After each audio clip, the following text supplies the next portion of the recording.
Welcome, it's our second panel of the day. We're going to be talking about the Dior show and what a show. It's Raf Simons' first ready-to-wear presentation for Dior.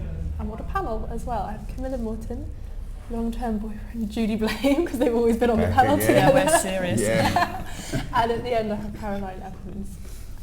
What are our thoughts for Dior? That's kind of, in itself it's a big enough question. Are you excited? Are you nervous? Are you interested at all? I think I'm all of those emotions. I think the couture was a nice little teaser, if you like, a palette cleanser for what was about to happen. And I think now Raf he's got his own venue. Well, I mean, he always had his own venue, but now it's his time to make his real mark. When he did the couture in July, he had only been there a couple of months, so he was, he seems like such a sensitive guy. He was just finding his feet, getting to grips with the couture house, getting to understand all the sort of many levels of a couture house. And I think also he's a ready-to-wear man. He comes from menswear design, and I think ready-to-wear is where he's really going to be able to communicate his big sort of thoughts for Dior, on a much broader platform than he was at couture. Do you think, we talked a little bit about this before the stream started, but the reaction to the couture, because it was from most parties a very positive reaction, like he's really made his own name. Do you think that was with merit, or do you think there was a little bit of sort of hysteria around the whole process of the promotion and then that presentation?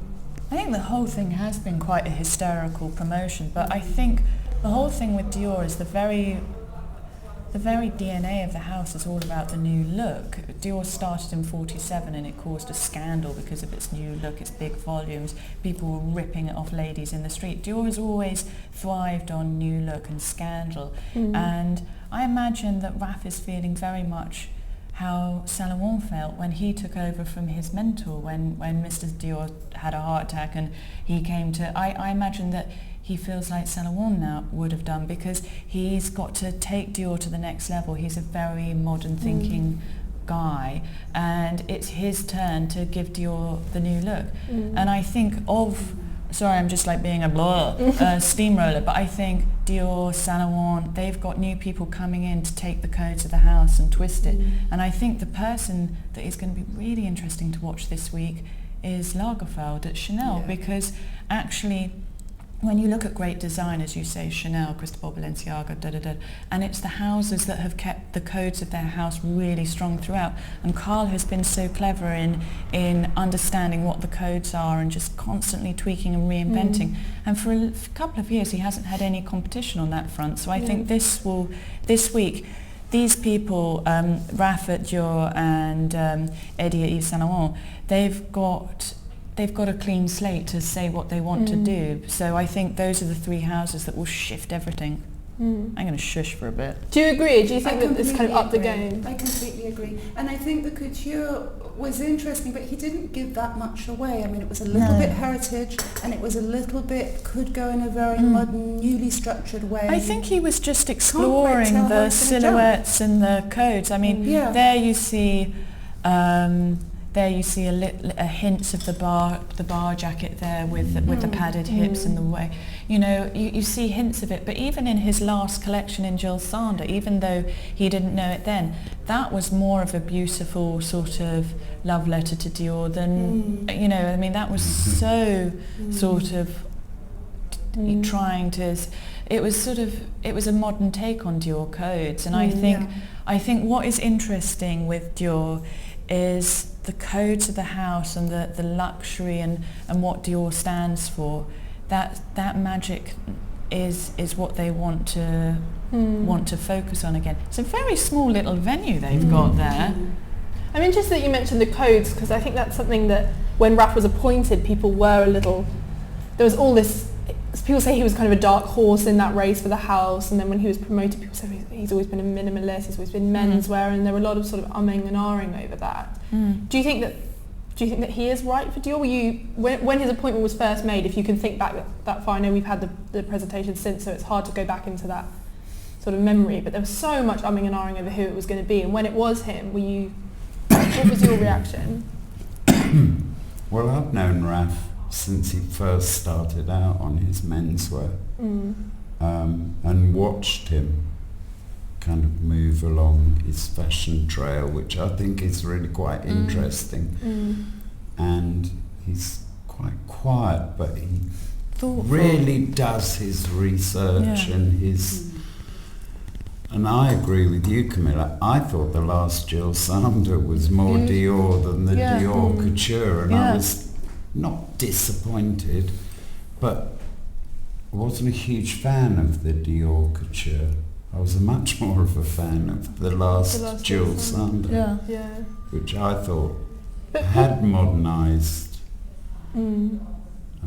I thought his Jill Sander was absolutely the colours, everything. But do you think that was part of just kind of, you mentioned this, he'd only been there a very short time before he had to show that couture. He didn't have a couture background at all, and that's it's a lot. I think it was a terrifying. I mean, I would have been terrified to go into the house and suddenly be embraced with the atelier. Working in couture is very different to producing ready to wear. Ready to wear, you have such different timescales and fit and fabrics, and there are so many.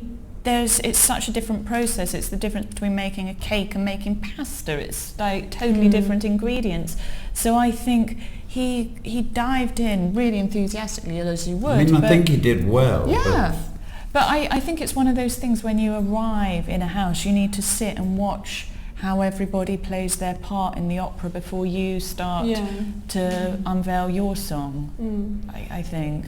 I think this is really his big debut, and I think that's why everybody is so excited about it. And also because the two biggest, I mean, basically Dior and Saint Laurent are the two big remaining jewels in Paris couture. Chanel is so beautifully guarded by Mr. Lagerfeld that that's safe. But this Dior and Dior being owned by LVMH and Saint Laurent being owned by the Gucci group, they're the big jewels, and they had big characters founding those houses. So I think those are the ones, and although they might not be the big stars in the group's figures, they are the star prestige brands. And there's been a lot of kind of talk as if there's kind of competition between the two, and between Eddie and between Raf, and that this is going to be sort of a real kind of battle of the brands in a way, or do you think it's more actually about what it's going to do for Paris? Yeah, do you think? I think it's something that the journalists have invented, because fashion people always love a good drama. Yeah. You know. But why not, in a way? Yeah. I mean, you give everybody a mobile and a Twitter account, and they're all going to want to say something. So let's generate a drama about. I think it's part of it. It's part of the sort of excitement of a show when you have a little bit of tension and drama, and it's sort of when you're writing a story or when you're doing the shows, you need to have a hook to latch it onto, and you can't just do a big story in Dior. So if you link it to Dior and Saint Laurent, well, you've guaranteed yourself a front page story. So I think that's why. I just saw on the Twitter feed like that Christopher and Tammy are there. That's nice. We've all kind of mentioned the codes of Dior. What do you see as integral to Dior? The bar. The bar. The bar jacket. I mean, you could say the H line because Mr. Dior invented so many lines. There's a tulip, and there are so many different shapes and silhouettes that he invented. But I think when you think of Dior, if you think of Chanel, you think of the tweed and the camellia, or the suit. And with Dior, you do think of the small waist and the padded hips, and it's a very feminine, soft woman. Would you agree? Yes, and I think you think of a certain very structured type of cut and construction in all the different lines, I think, of those 10 years that he did. I mean, there's a consistency, although each collection was different and had its own profile and silhouette. We talked a little bit about the history of the house and how certain designers have really sort of stood out, and how other designers who've worked for the house have kind of been a little bit eclipsed. Why do you think the house has had these kind of star moments that people focus on, but so much of it's sort of more actual sort of fluid history of different people coming at different times has been sort of brushed over? But I think it's about what Dior stood for. I mean, when Dior did the new look, it changed the way, Coco Chanel said that she came out of retirement because she couldn't bear people looking like they were wearing upholstery. And so she came out because she couldn't bear the full shapes and the whole sort of it was anti-her slimline gamine figure. And then Saint Laurent, he left Dior and he set up his Rive Gauche, and he set up something totally parallel to it. And then Marc Boham was the one that really took it to America and made it global. And then Mr. Ferré sort of was working on all the luxe and the fabrics, and then John came in and made it a big bang global brand. And I think they've all had their merits and they've all had their moments, but at the end of the day, Dior is like this shining brand that, it's this sort of ship that you step on and off for a little while. I mean, for me, I was in love with the Camelot era under the trinity of John Galliano, Stephen Robinson, Bill Gayton, and that was, and I think it's a bit like you will always have your favourite Doctor Who, you will always have your favourite Dior moment. That's such a good... But I think there's been a little bit of criticism of Raf, and I think in a way actually it's not really criticism of him, it's more just what we were talking about before. People love to invent these kind of dramas about the way in which a lot of the notes about couture and the press around his appointment has tried to make these sort of alignments between him and the original Dior, and some people are saying it's trying to eclipse all that happened in between. And you can almost see that again. I'm sure it'll come up after the show notes for this show, which is focusing on the bar jacket again, and these sort of points of similarity between the two designers. I don't think you should forget what John's done or what Eddie did for the menswear. Dior on menswear was so cool when Eddie was doing it. Chris Van Asch doing a great job, but Eddie, he revolutionised it and made it really cool. And I think Dior has had amazing standout moments, but I do think that fashion by its very nature has to move forward, and it's not that they're not relevant, but today it's not about them, it's about what Mr. Dior is projecting through Raf. I also think he's the most mythologized designer, and I don't quite know why, because I sort of had a quick skim of the library shelves at St. Martin's. There are so many books on Dior, so many more than on any other designer. I mean, most of them have their one big sort of fat iconic book, but there are zillions on Dior, and an awful lot of them just focus on the man himself in that period. And it's not surprising that people think of those 10 years as being what Dior was. Is it his business, or is it the way? Is it things like the new look, or is it him as a person? What is that kind of pull? Maybe it was because the Second World War had just finished, rationing was starting to fizzle out, and he basically made women, his quote was, "I want to make women dream again, I want to make people feel beautiful," and he basically made women look like flowers rather than people that were diving into air raid shelters. And he stands for glamour and luxury, and when you think of going over to Paris, you do sort of link it to those sort of glamorous, beautiful women. It's like when you think of Hollywood, you think of Rita Hayworth and Screen Sirens. When you think of Paris, you think of couture. But also there was real business acumen behind that wasn't his. He was a great designer, but he had a great business partner who did extraordinarily new types of licensing deals in the 1950s. I mean, that had never been done before. No one ever thought you could have a Dior men's tie, for example, or homeware or whatever. So I think it's the kind of backstage business, and then the front of house, really dramatic, striking, innovative design. But the two work together in that particular partnership. I mean, he started off as an art dealer in downtown, and he was a beautiful illustrator, and he needed to make some money. But I think his story is a very it's a very romantic story. In life you can romanticize sort of the charming bits of it, and at the end of the day fashion is about seducing you into a dream world, and it's creating this narrative that you think, if I wear that dress, if I carry that handbag, I will float off into the sunset and something fabulous will happen. And I think that's what is an attractive thing about a house. When they can enchant you is really powerful. And do you think we'll see that from Raf, given it is minimalism and it's beautiful, and I love Raf, I think he's an incredible designer, but it's so different from what you said, the fantasy and the romanticism and the theatricality of what Galliano did, which I think to a lot of people is the new kind of code for Dior, that they... But I think maybe it's young students who see it like it's that. not, I don't think minimal is necessarily unromantic. I think it's going to be very beautiful, very elegant, very restrained, and I think that's kind of where fashion feels like it is at the moment. At the moment, yeah. That's interesting, actually, given that his appointment does feel kind of very timely. We've all, in so many of our discussions, we've talked about this kind of the new modesty in clothes being more pared back and much more in tune to women, pairing them with pieces they already have, and less about kind of throw on a spangly dress. I mean, if Lauryn Hill came out in her logo go-go mania right now, it seemed really jarring. I think it is going to be something really feminine and elegant. I mean, I don't know, I mean, I could be wrong, but I think it will be something very refined, because that's what the house is defining itself by. You know, there's the Dior grey, there are, you know, all the palettes, everything, it sort of stands there.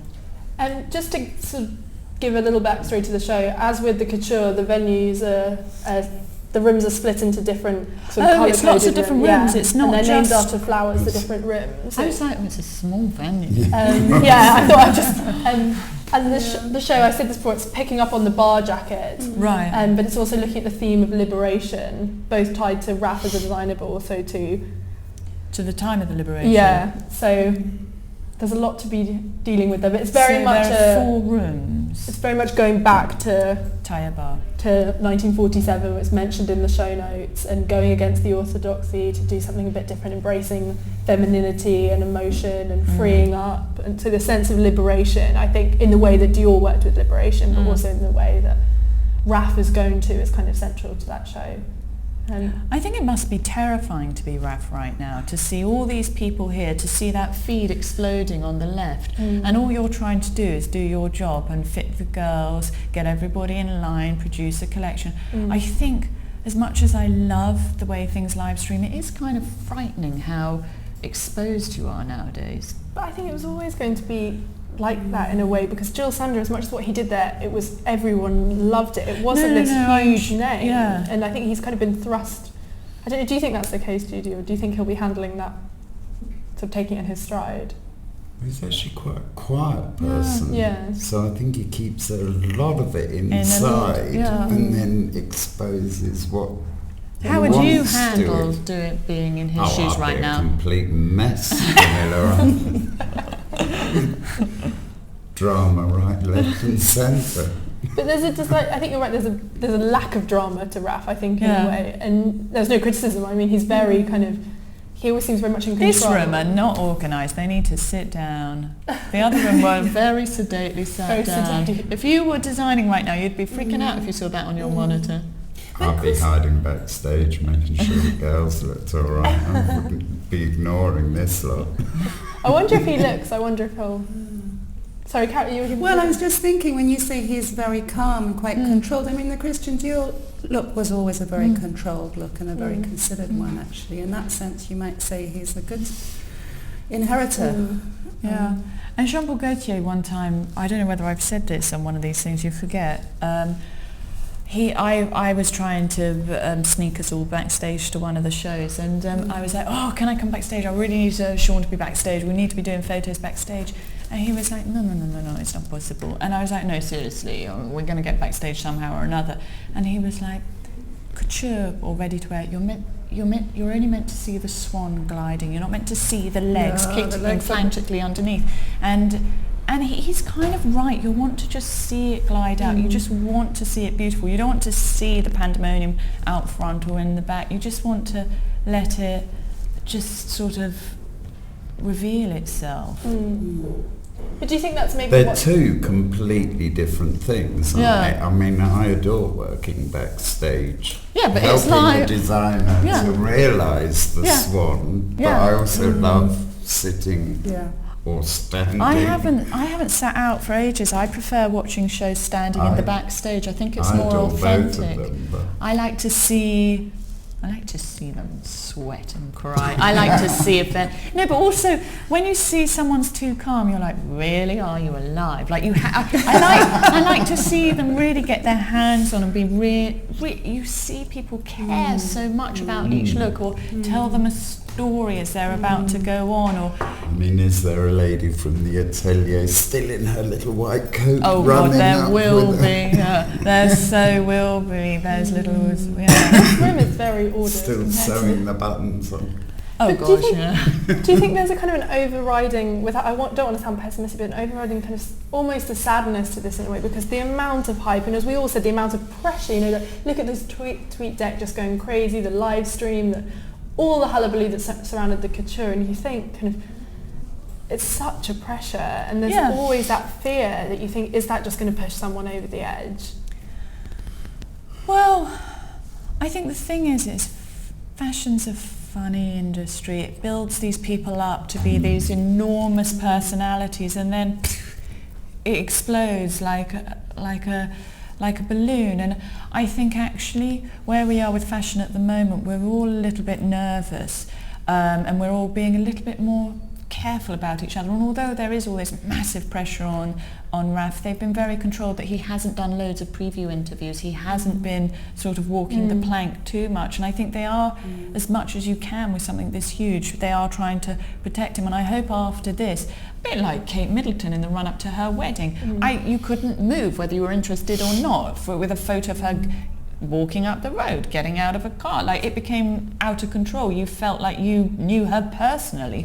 And with this one, I think they all get involved in it, and then they go on and carry on with their lives, and then the bag comes out, or then the shoe comes out, and I think then there will be this royal wedding moment, and then we'll just calm down and just, you know, this is, you know, you never say goodbye to a designer, but you have a big hubbubaloo when a designer starts. There's never a sort of send-off party. There's always I mean, Mr. Saint Laurent did this amazing great big final show at the Pompidou Centre, and it turned into a national event, and everybody was weeping and this, that and the other, and that was quite a lovely way to say goodbye to him and then go, pause, now we'll have Tom Ford. And you never have goodbye moments. You know, Stefano Pilate, he's not Yves Saint Laurent, but he didn't, stand up and take a bow and say, now I'll take your questions. When Raf left Jill Sander, everybody was like, you don't have the goodbye. So when there's the hello, you have to be ready to put all the things that you didn't say into the goodbye into the hello. And I think that's why we've got this slight sort of, you've got a little bit of an air pocket to get through. Yeah. Do you think it'll take him a few seasons to sort of... Well, there's a lot of history and there's a lot of heritage to get through. I think you have to kind of get into your groove a bit. These live thingamywhats, it took me a little bit of time to get used to the hearing aid in my ear. I think... But will people give him that courtesy, to give him those seasons? Like, we talked about this... the other day we talked about the designers who go into a house and it just clicks, it just works. And we talked about 13 runways, 1,300 guests, Alex Schulman's just tweeted. 13 that's runways. What I mean, that hype, and in a way, if you do a couple of bad seasons, you can be out. And do you think he'll be given that courtesy where he could do 6 or 7 seasons and then really get into his groove, or would it be a couple and then you're gone? Because we've seen that before at other houses. Yeah, it is quite... But, I mean, in the old days, it used to be you're only as good as your last show. And I think after the explosive situation that happened around Galliano, I think now people are much more careful, and you don't want another situation like that to happen again. You want to really, if you're going to give somebody a job, if you're going to get married to someone, you're not doing it for a few minutes, you're doing it for a relationship. You're not, if you get married to someone, if you go to the whole pomp and ceremony of walking up the aisle with him, you're not going to say next week, that didn't work for me, let's try it with someone else. I mean, you might if you're Liz Taylor and you'll get married 8 or 9 times, but generally speaking, I think you do these things for a long-term thing. You have to, because but does fashion, like, you can't share all your secrets overnight. I think.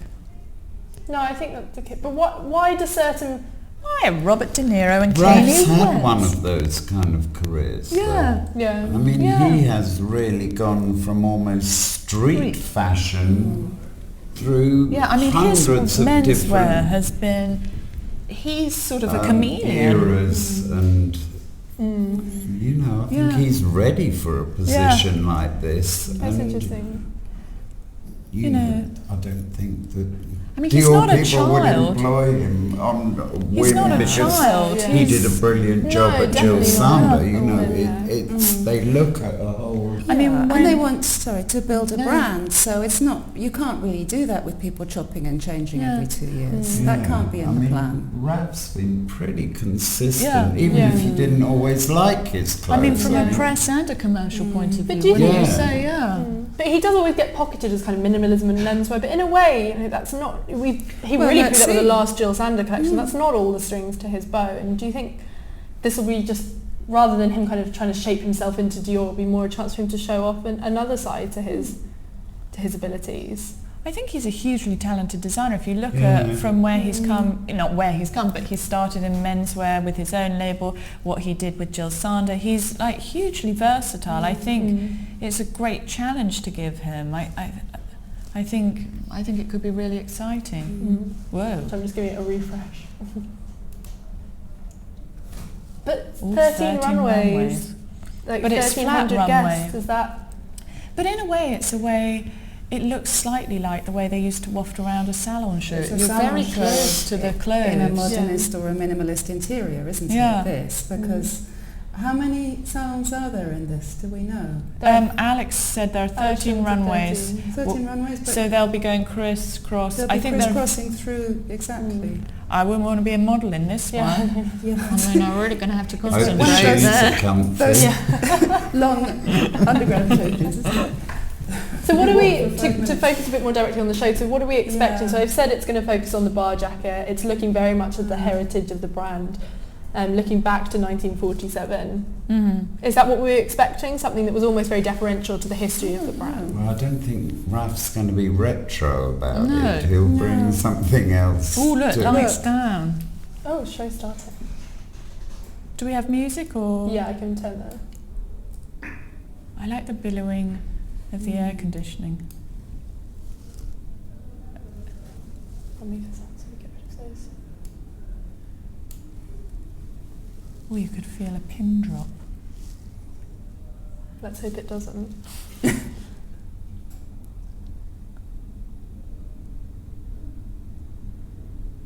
I wonder whether we're in the final room.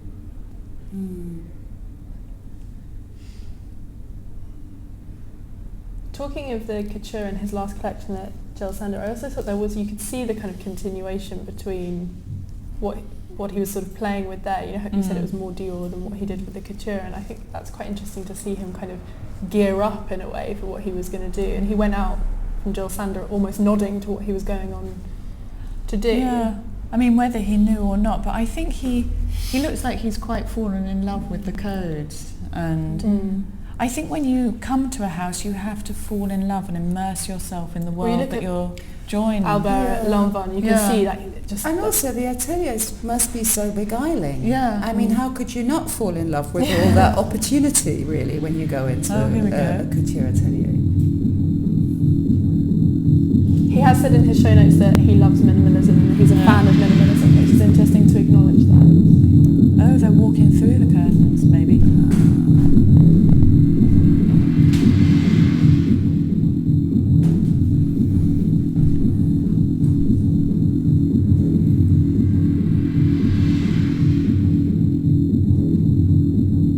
Pat McGrath, glitter eyes. Yeah, Pat Still McGrath. doing Yeah. Yeah, Pat's done it. And I think Orlando Orlando, isn't doing the yeah. hair.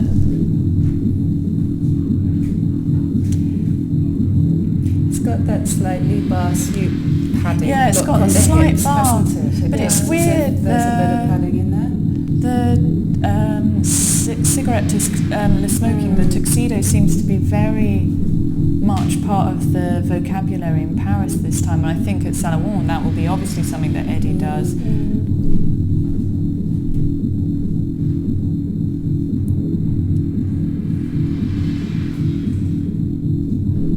Given how much much he's referenced the bar in his notes. I think it's interesting to see, we all said he'd do his own take on it. He said it's never going to be retro. And it's nice that he's so comfortable referencing it, but he's also so comfortable doing his own interpretation. I mean, it doesn't look like a rehash in any way.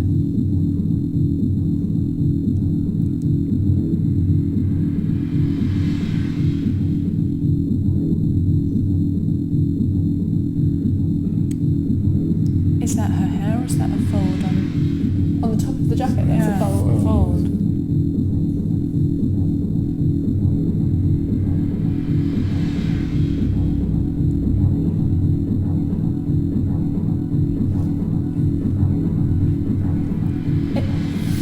In the show notes, he's talked about transforming the bar jacket into a dress as well, so it is this idea of adaptation.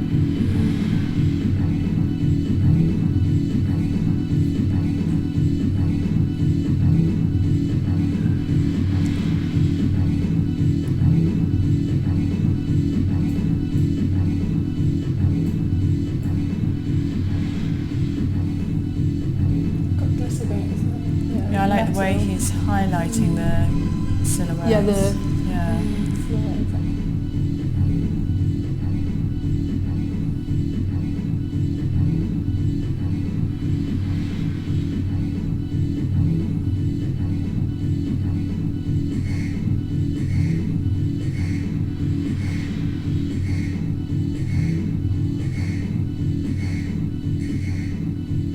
There's a definite confidence to it, which is pleasant to see.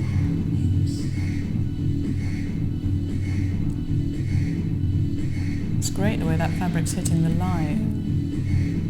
Very short, that's what and skinny. And it's young. Wouldn't you say? It is young. It's young.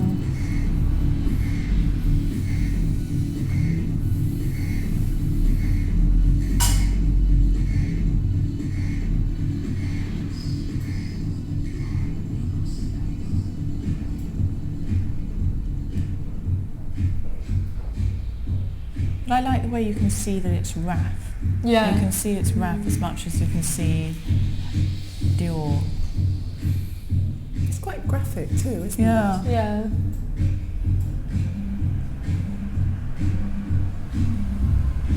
I wouldn't say it's romantic in any way, which is... No. Perhaps at the beginning.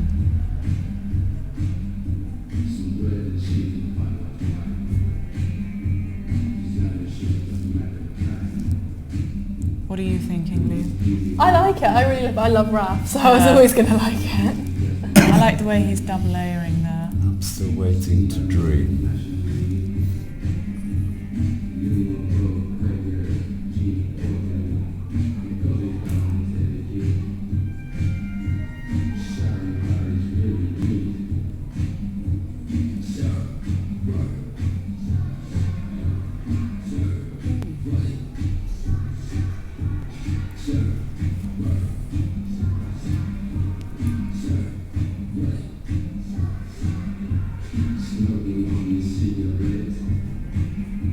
The opening with the tuxedos was really strong. Was strong, yeah.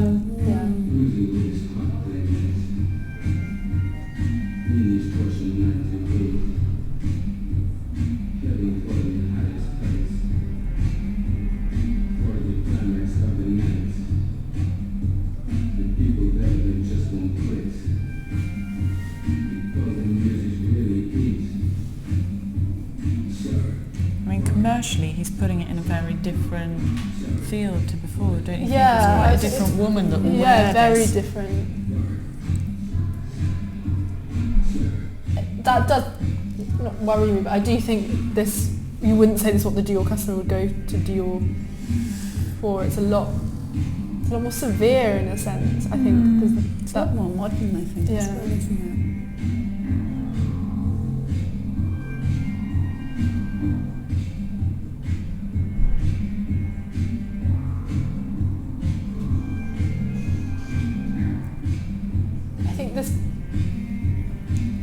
There's only a few of those pastel handbags coming through.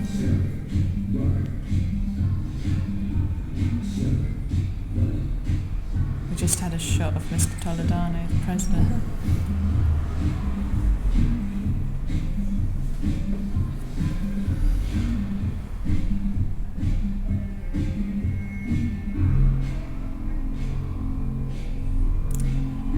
It's funny how much black there has been this season, considering we're spring-summer, isn't it? Everywhere. You know, I'm not going to be getting a tan in that.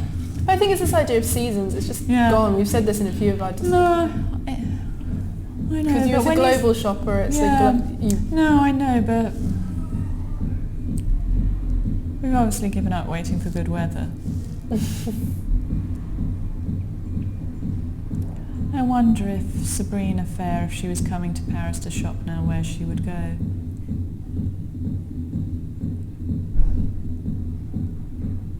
That's very Dior. That's very last Rap. collection. That's very rap, yeah.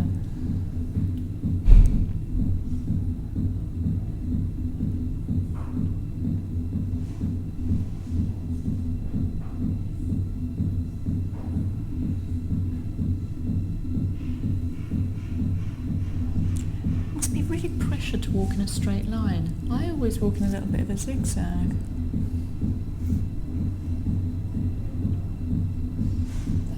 The dress is so rough, that one. Now this is similar to what we saw in the couture.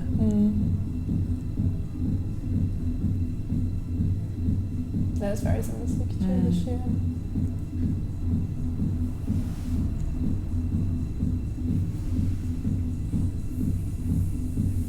Absolute stone faces in the front row, giving nothing away. On the Dior Twitter, they're talking about it being a reinvention of the sort of A-line silhouettes. Well, that rose print's quite a classic print of the house. Yeah. Lord, you wouldn't know what direction to look in. Where did you say this building was? It's the Hotel National d'Invalide, but they built their own sort of modernist tent within it. That's where the flower budget went this year on the tent. So the closing look was that rose. We've seen that one, haven't we? Yeah, this with the closing look, I think Coming was back that. at Right. Ooh, I was like, ooh. Yeah, we're seeing They're them from sending different it round angles. the other way. isn't it?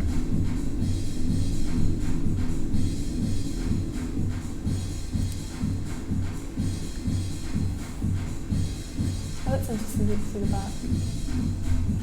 It's so much better when you see things moving and you can see Yeah. all the way around, isn't it?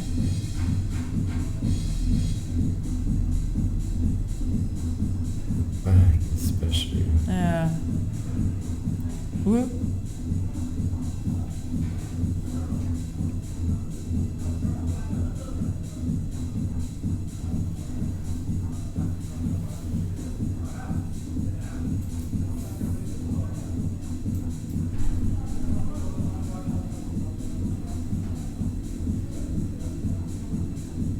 God, poor models. That is stressful. It's very choreographed, isn't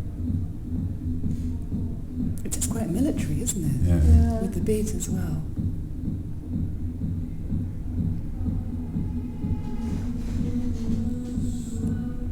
The final walkthrough. The audience look frozen. Yeah. it? I suppose they don't want to Commit. any form of reaction yet. Oh dear. Cool. Fashion people like to guard that.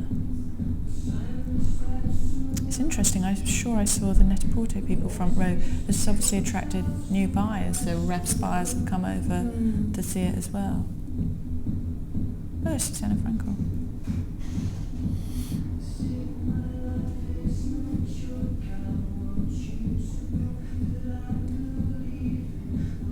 Not many of those bags, you were right when you said that in terms of the commerciality of it. Less obvious. I mean, obviously there'll be showroom appointments in the commercial, but whoa. Yeah, we've had a couple of tumbles. Those shoes do not look Yeah, easy. but those shoes on carpet is tricky. Yeah. That's like quite a dense carpet that they're dealing with. And also a long way to walk. Yeah, What I'd do you think charge of the 13 times. If I'm doing 13 runways, my bill would shoot. I read for some catwalk shows, because they had them in such, not at your show, at some shows, the shoes were so ridiculous that what they would do is, Sean was saying that they would shake up Coca-Cola and spray it over the runway so it was all gammy, so that it was all sticky when you walked along it. Oh, we're getting a pause. This is the bit I like best, Yeah, I know what to see the sort of like the full palette. Come on. I can't imagine how many people are watching this right now. I think it might Hitting. be a Dior stream issue. Or they've probably got the whole world watching it. Yeah. Should we look at the looks more? Oh Lord, go back. There we go, there.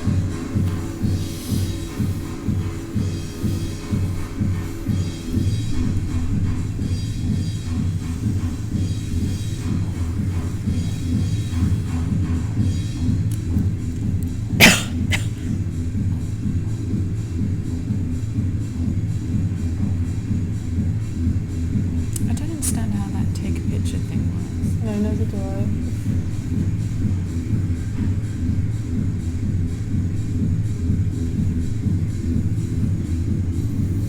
I hope we see Raph. I hope he comes round to our room. I'm sure he'll be on the live stream.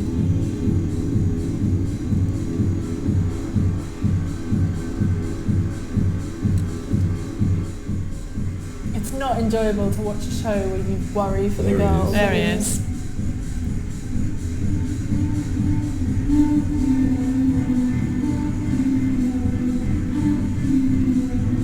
There he goes.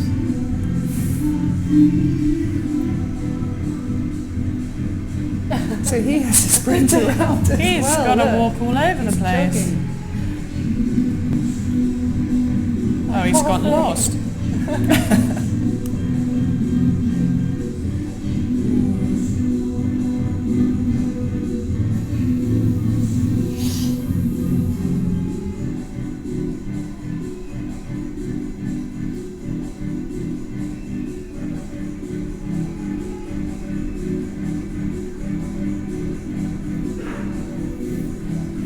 I'm struck with the shortness of it all. It's very young. Very. Quite a lot of A-line as well. Yeah, they said that they were reinventing the A-line.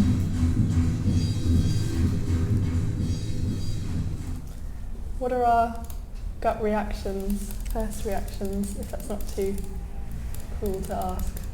What do you think, Judy? Whoa. It's the opening. Well, it looks like Dior are trying to change their... I don't know, it's more of a Raph show than a Dior Yeah. show. Even though he has plucked certain things out, like obviously the jacket. I mean, it's a subtle reference to the code, but it is, I'd say, more him than... It was much less deferential to the code than I thought it would be. Well, I suppose all power to him, because that's quite, taking the bull by the horns. Yeah. Sorry, I've just messed it up. That's good. Do you want me to click through? Yeah, I was being impatient. Bringing a different sort of customer into that house. It's interesting, though, how black and covered it is for summer. Yeah. I like the demureness, but I like the confidence of those sort of opening seasonal black pieces, because I felt there were points during it where it felt like there was a lot from look to look to look. There wasn't that kind of fluidity or that. But he set a very strong message at the beginning, and then he went into his colour palette. It was interesting how he started very referencing tuxedo and then struck out. Yeah, and those. But as you said before, a lot of people have. Yeah, I mean, Van chopped it all up. Yeah, didn't exactly. I forget when I was looking on the thing today. Oh, I love that you've done all your research. I actually did some research this time. I thought I'm not getting caught out like Dodgy and Banana. It's hard to predict, but what do you think the reaction will be? Do you think it will be a similar kind of one to the couture, where it was very kind of rapid, oh this was wonderful, very sort of quite heavy-handed, just... But people want to embrace this and they want to support Dior. Dior's such a huge sort of machine that they'll want to, it's not a collection of like or dislike, it's a collection of this is the statement, this is, with Dior, Chanel, Saint Laurent, that's the statement, there it is. With London designers, I suppose they're more appealing for somebody to like them or somebody to understand them or to fit part of a story, whereas here it's the other way round, you fit to the story. Do you think it was almost not really about shopping or buying or liking or very wearing? commercial Yeah, very pieces. commercial, I thought. Yeah, I thought really But commercial. still very much I think about... you'll see a lot of people. Yeah. But do you think as much as it is about selling a product, it's also in a way this was making a statement, this was saying this is that rap navy now. into black, or is that all black, or is that my eyes? Is it my my eyes are doing the same thing. Is it Camilla, going so I'm navy? hoping I think it's the way it's We're the both fabric. hitting cataract. But this has made quite an obvious statement. It's not romantic. You said you were waiting to dream. Flick and it on because we're it was both worried taking that we're going away. partially sighted. Go on. It is, isn't it, going navy to black? I think so. What did you think? But No, I don't look No, anymore. it's good. Solid. Really, I think it's a little navy at the top. Do you think that sort of drama and that theatre, do you think that will be missed from Dior? Because you said I'm waiting to dream. Do you think everyone wants that? But I don't think at the moment where we are in the fashion circle of life, I don't think we're in a drama theatre moment. I think we're in a moment where we want... I think we've that got one house that safe. does that. But Yeah, also, sorry, Go if on, you're no. taking over from after a designer who was immense in his way at what Yeah. he Yeah. did, you would be foolish to try to do something similar. In a sense, it makes much more sense to be a very different kind of designer and do what you do best and do that well. Just those looks are just black wool, just so you're not going insane. Don't worry, they are just black. Okay. Vive la différence. Yeah. Very good. But do you think a house can go from being so obviously one aesthetic to being so... Because they're worlds apart in a way. You said it's a rap show. It feels so different. And as much as that's lovely to see a new style and someone come in and put their own stamp on it and the confidence that comes with that, there is a certain sadness to seeing a house have a pathway for a considerable amount of time and then move so distinctly in a different direction. Is that possible? Will that... But after night must come day, it always has to move on, it always will. The wheel will always turn. I think I'm interested by that collar flap or shape there on the... I don't know what happens there, but I think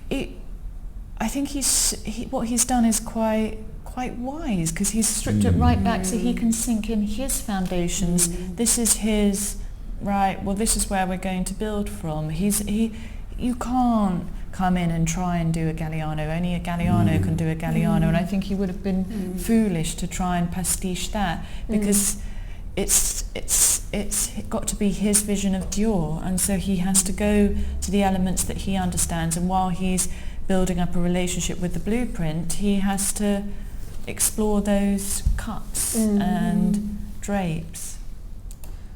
So what do you think his vision is? What would you say what statement do you think he's trying to make?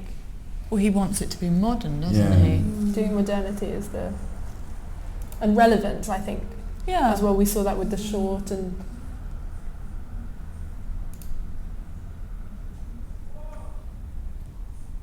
I mean, that I can see in a crunching taffeta back in the 50s. And then, as you say, it's gone mini length. Yeah, really, really short. Would you have liked to have seen it more deferential to the house and more pulling on those codes? But there are elements of the codes there. But yes, but not as obviously as perhaps they were with the couture. The thing is he was damned either way. If he referenced it too much, it would have been referenced too much. If he went too modern, he was on a tightrope. So I think he's trod a sensible line. Do you think, I think Caroline? he's pulled out more of him. I mean, I think he was still a little bit, sort of not quite. You couldn't quite tell which way he was going to jump. I think from the couture, it was a bit referential, a bit more modern. And I think it's like he's chosen a path here. You can see where he's going. If you're adding yourself to the sands of time, you've got to you've got to work out which way you want to go, and I think that's what he's exploring maybe. So it was. I mean, if you think about it, he did the July. He did the couture. Then all the ateliers and everybody shut for the whole of August. He's only had September. He's still sort of finding his feet. Yeah.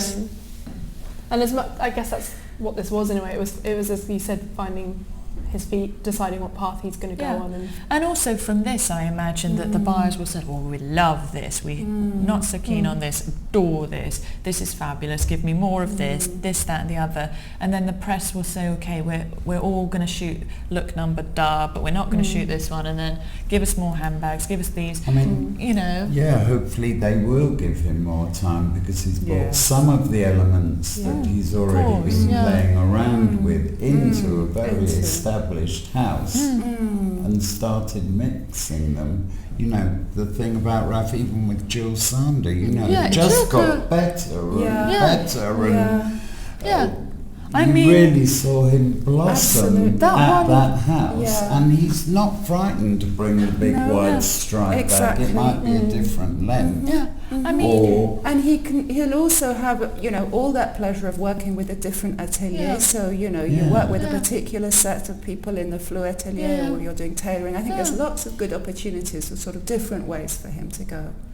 I mean, that's such a good place to be in as well. Yeah. To be able to sort of put your stamp on it, but say, you know, I'm going to do what he did at Jill, which was every season, you know, it got better. But he's just growing and growing. I mean, his swan song at Jill Sander, he needed a couture house because he was showing that was the way he was starting to grow.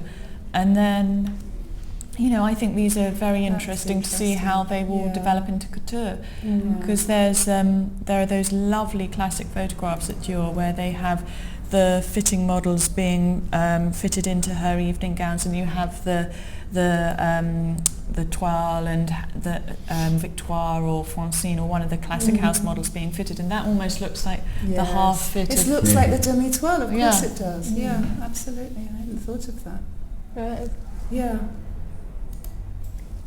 From my reaction, it didn't wow me in the way that a Galliano show would, but there's a definite sort of confidence to it, and there's something quite nice about it to see him working things out, and I think that's almost what this was. It was putting his stamp on Dior, but in a way that, as we just said with that dress, wasn't completely complete. It was his...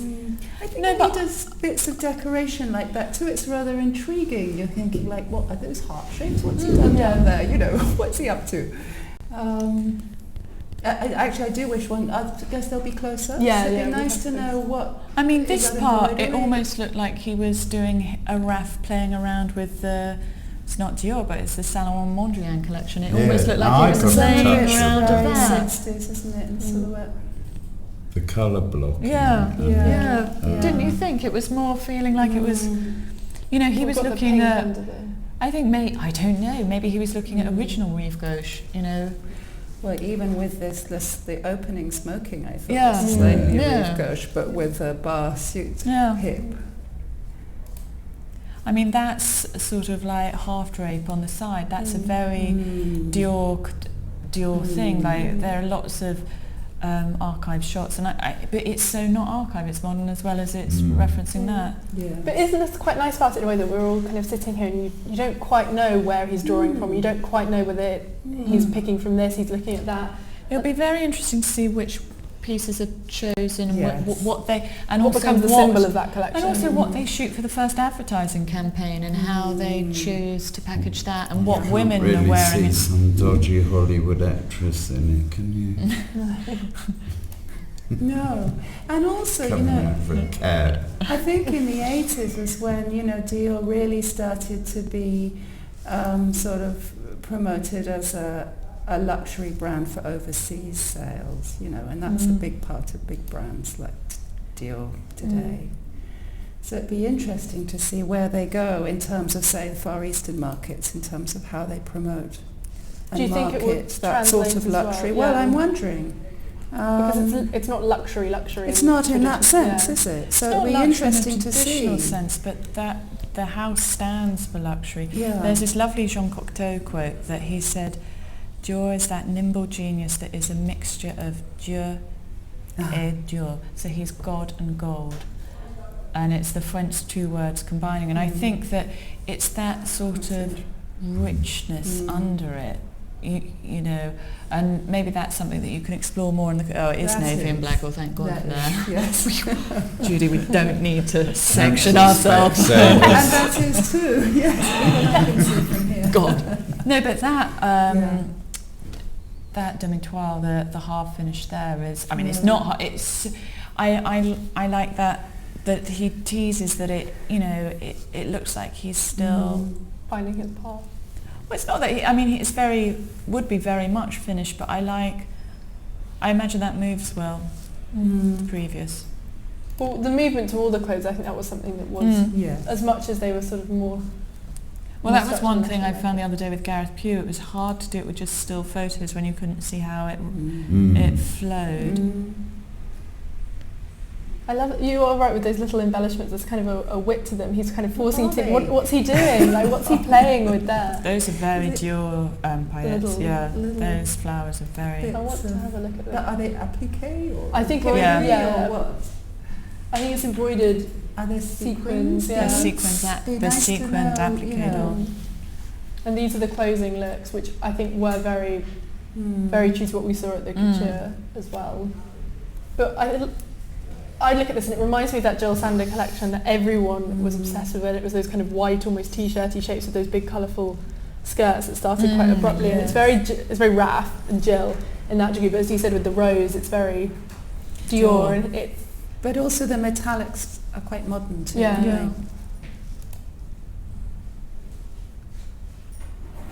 So our gut is one... The length of that is quite old school. Maybe a tiny bit longer, but... Yeah, absolutely. And it's quite a difficult length. The beginning Lots of people don't like it actually. It's quite a hard length. Lots of people don't like it to actually wear. A tricky length. It's quite a challenging... But I think the collection was challenging in a way, the short and some of the shape.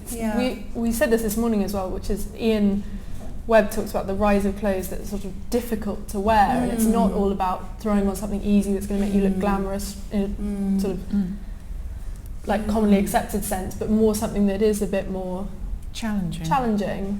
And that's something that Raf does really, really well. Should we give him a round of applause to close things off? Yeah, definitely. Definitely.